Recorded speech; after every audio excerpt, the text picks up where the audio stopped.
I am making this quick video, hopefully a quick video. Let's go 10 minutes, 20 minutes, something like that. I don't have a timer, although I'm looking at a camera that has a timer, so I guess that's not exactly accurate.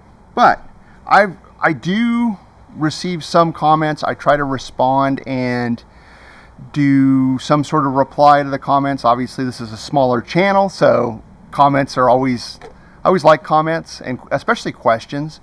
And one that's cropped up over the last little bit, but especially since I did the Casita walk around, is, hey, in one case, and sorry, I wrote your name down here. The subscriber, I'm assuming, is Brian, maybe Ralph or Brian. Anyway, yeah, you recently retired and you have a 5th gen 4Runner and you're looking at Casitas, and you asked me my opinion on towing a Casita with a 4Runner. And we'll get more into that, but it tows fine. We do not use an Anderson weight distribution hitch, which I could probably talk for an hour on weight distribution hitches, pros and cons, that sort of thing. Mostly pros if you're looking at them. I don't use one, but that doesn't mean it's wrong. And you know, your mileage may vary depending on where you're towing and that sort of thing. Just disregard the beeping in the background. The neighbor's doing construction. So anyway, Brian or Ralph, my experience towing with the 4Runner here on the West Coast, I'm a part of a bunch of Casita groups that are nationwide, and I think it depends on where you're at. I think we put it to the test here on the West Coast as much of, we have like 80 mile an hour speed limits, we have mountains, we have things like that. The 4Runner tows just fine, in my opinion. It maintains highway speeds. We don't drive at 80 miles an hour. I usually am under that speed limit when towing. I wouldn't recommend that. We do tow 65, 70, 75 on a pretty regular basis. It maintains speed. It does hunt around a little bit on hills. It's ours is a 2022 model, so it still has, I believe, a 5-speed automatic. And so between 4th and 5th, it'll hunt around and I'll manually shift that. We have modified our Toyota 4Runner slightly to accommodate the tow ball weight primarily.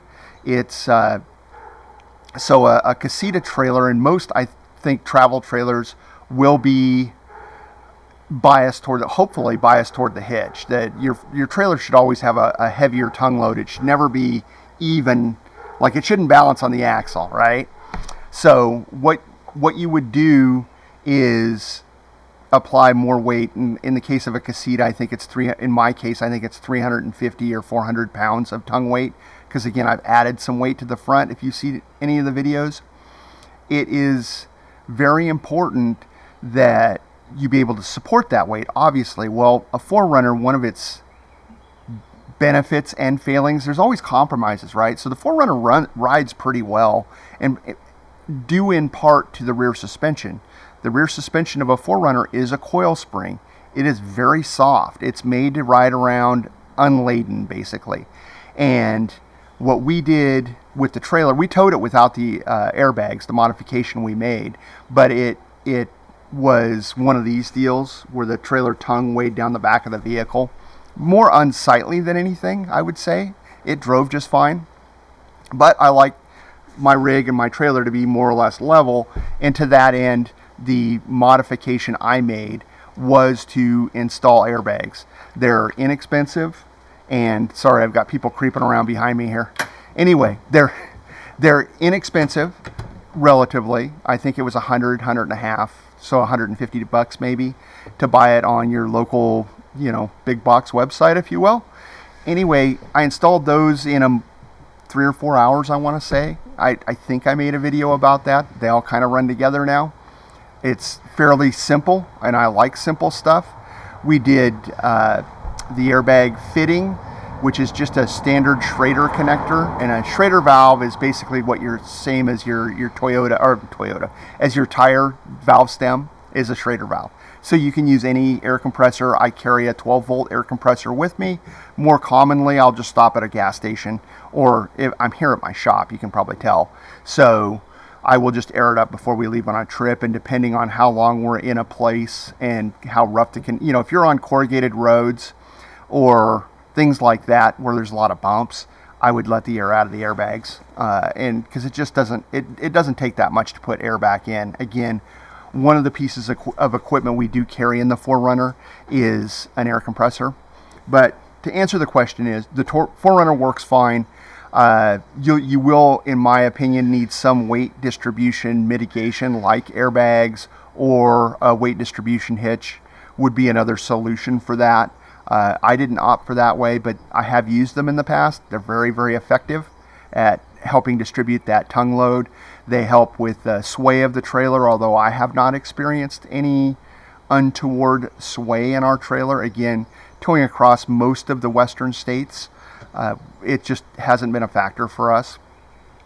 I had another question about how we picked a 4Runner to tow our Casita, and I think this actually has some value as a question because it leads into a series of other questions. The reason we picked the Casita was because we had the 4Runner. It wasn't the other way around. When we were shopping for a travel trailer, and we looked at Tab travel trailers, we looked at teardrops, we looked at a variety of them. Forest River Products makes, I can't think of what it's called. Anyway, it's a locally produced travel trailer. We looked at those. I really did not want a traditional travel trailer when we purchased this one. I wanted one that was a fiberglass trailer, so we looked at Bigfoot, Escape, Casita.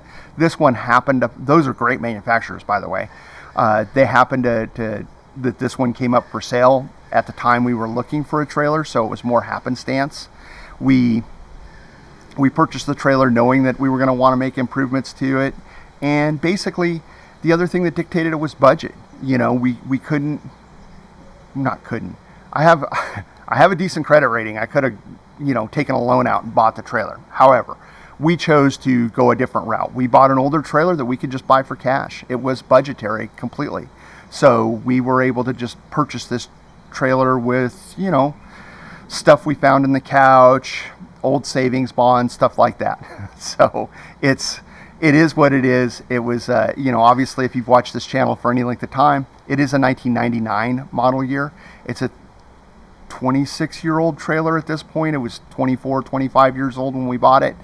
I have done a lot of work to it, but I knew I wanted to do work on whatever we bought anyway, so it didn't matter.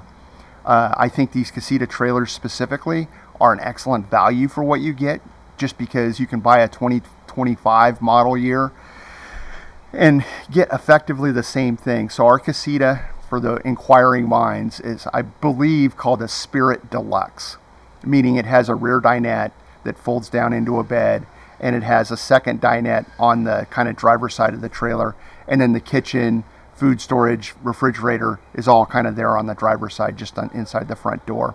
It works for Dana and I, and that was who I was shopping for, not a YouTube audience. So no, it like I said, is a great value in my opinion. You will have to do modifications to whatever. We added a brake controller to the car. It is a Red Arc brand, Tow Pro Elite, I think is what it's called. Anyway, I've used other tow controllers or brake controllers in other vehicles, and typically they're a box with like a little slider gizmo. Red Arc, their branding is kind of around Toyota vehicles. It was a more expensive option, but if you're looking for a brake controller for your trailer, I would suggest looking into the Red Arc. I'm not completely sold on it.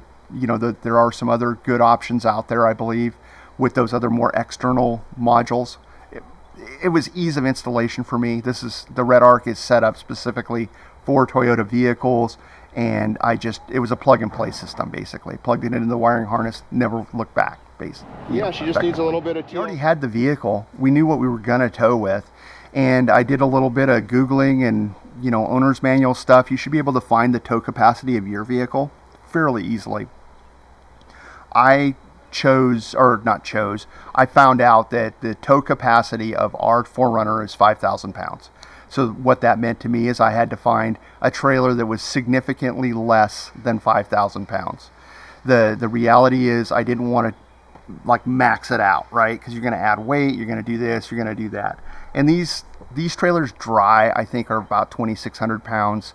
The way I tow it, loaded up, they have small freshwater tanks, so that's not a big deal. It's somewhere less than 3,000 pounds, maybe right around 3,000 pounds. Having said that, it's 2,000 pounds less than our towing capacity. Again, I'm towing on the West Coast through mountains.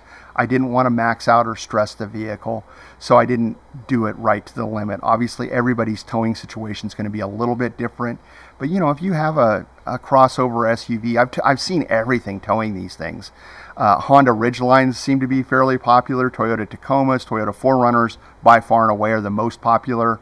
Probably the second most popular tow vehicle, like you've seen in my video with Carrie, is some version of an F-150 or a half-ton pickup.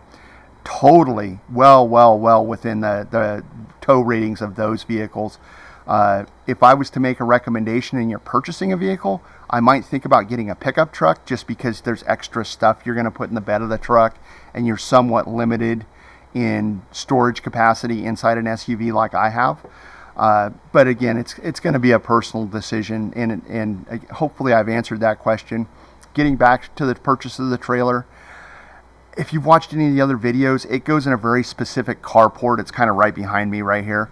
And so vertically, the trailer needed to be not too tall to fit into that enclosure. I live in the Pacific Northwest where it rains a ton, and in spite of the fact of it being a fiberglass trailer, I just didn't want it out in the weather. Sun breaks these things down. Rain, obviously, where I'm at, has an effect on the trailers. So I would put a little planning and forethought into whatever RV you do ultimately choose. I've obviously made my, cast the die for a fiberglass trailer. But so we had a size constraint, we had a weight constraint, and we had a budget constraint. And that's kind of what led me down the path of an environmental constraint, if you will, of where I live and the type of camping that Dana and I wanted to do. We wanted a fully self-contained trailer. If you're camping and you're thinking about a teardrop, for instance, some of these really small teardrops where it's effectively just a bed and a kitchenette, we looked at those. In fact, there's a really great YouTube channel of people that are relatively local. They're up in Washington State, called Where's Wiseman. I follow their videos a lot. They do an entirely different. They have a 2-door Jeep towing a very small trailer, and they get to many of the same places I want to go or that we've been, and appear to be very comfortable in that. However, that wasn't for us. We wanted a fully self-contained, and by that I mean we want to be able to get out of the weather at least for a day or whatever we need. Dana, obviously, and I live outside mostly in our trailer. We're not hanging out in the trailer because it's small, but it does give you a little bit more room than some of these absolutely tiny teardrop trailers. Additionally, we wanted the use of a bathroom. Now, if you're one of the boys out there watching my trailer channel, which is probably 99.999% of this channel up until maybe recently, but having an inside bathroom is probably not nearly the priority is if you're towing or traveling with your partner, wife maybe, who has to sit down to go to the bathroom. So it was important on our list of things that we purchase a trailer that had an indoor shower, toilet facility, that sort of thing. And I must say, for those evening, if you're a middle-aged dude like myself, having an indoor bathroom does have its benefits. We wanted a 4-season capable trailer, was another thing. We camp in the wintertime. We do not get temperatures, if you're watching and you're in Alaska, Minnesota, the Great Lakes, the northeast Maine, and you're camping in your trailer, it's not 4 seasons in that. It's not going to go into negative stuff. But Dana and I have camped in relatively cold temperatures, down into the teens and 20s Fahrenheit, in this trailer with no issues. So it is good in that respect for our application. So when I say 4 seasons, that may not be a totally hard and fast rule, but factor that in. Again, a lot of what I'm saying is I notice these questions come in, and if you're commenting on this channel, which please do, I would have, please comment on the videos, ask me questions, because I will answer them, either in the comments or maybe a video similar to this.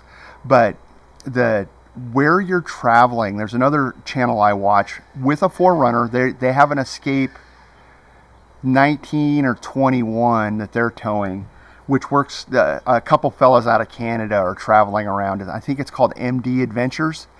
Really good channel for travel stuff, because they're going some places that maybe Dana and I will go to eventually, but typically East Coast. They travel south from Canada. They're working on the road, I think, and kind of not vlogging, but making videos about their experience with their trailer. And they started out, the reason I subscribed initially to their channel was that they were towing a Casita initially. They've since upgraded to a slightly larger Escape model, but many of the same factors are in play, although geographically, you know, they're towing on the east coast of the US and the southeast specifically, where I hope not to offend anybody, but they have hills there. They don't have mountains. I'm sorry, but mountains are a very specific thing, and you know, if you're towing on the east coast, you just don't have the grades we have out. You know, if you're towing in Colorado, in New Mexico, in Idaho, Montana, places like that, sorry, I have to deal with traffic, but you have very, very steep grades and things that you're pulling. So I don't know that it would be ideal for us to have that big of an Escape trailer. But again, if you're interested in following my channel, you may, you know, watch Where's Wiseman. If you're looking to purchase an RV, I watched a lot of YouTube videos on a lot of different platforms before the choice we made. You know, educate yourself. We made our choices based on, you know, pretty specific stuff that we wanted to do, and I'm sure if you're watching this video, you'll have those same specifics that'll work for your scenario. But as for towing the trailer, it tows fine behind the 4Runner. Most of these modern travel trailers, especially the smaller ones, are going to tow just fine. Those are the two biggest questions that I see. There's a million. If you're on a Facebook group or anything like that for whatever model of trailer, I'm sure you'll have a million different questions. But hopefully this answered a couple of, you know, why we bought the trailer we bought. Availability was a big part, but you know, some of the criteria that Dana and I used in our decision making metrics in purchasing this specific trailer. English is a very hard language, as it turns out. But again, hit me up. I'm planning on publishing this video, hopefully with not a lot of editing into it, and I really hope you tune in again. Feel free to comment and ask questions, because I will certainly respond in some form or fashion. And stay tuned. I'm trying to make this as brief as possible so that I can upload it. Maybe, I don't even know what day it is. It's a nice thing about being retired. So anyway, I'm going to upload this in the next day or two. Unlike most channels, I don't have a 3-week backlog of stuff. So if you're watching this content, it probably was shot and edited within a week, more or less. Dana and I, you may have seen her in the background, are prepping for a trip right now. I'm shooting a video, kind of an installation process of some exciting accessories that we're adding to our trailer, and so that should be out Saturday. But if I get this out on Wednesday when I plan, then stay tuned Saturday, because we have an exciting video then. Or actually, we won't. I will, because it's taken me a week and a half to do what should have taken about an hour. So let's see how that turns out. I'm still unclear if we've got everything set up properly, but again, stay tuned for Saturday's video, and we'll see you again soon.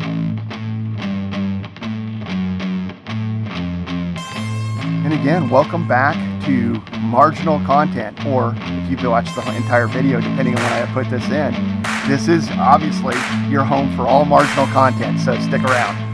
All right, well, you wouldn't know it wherever I got this, my notebook for today's notes.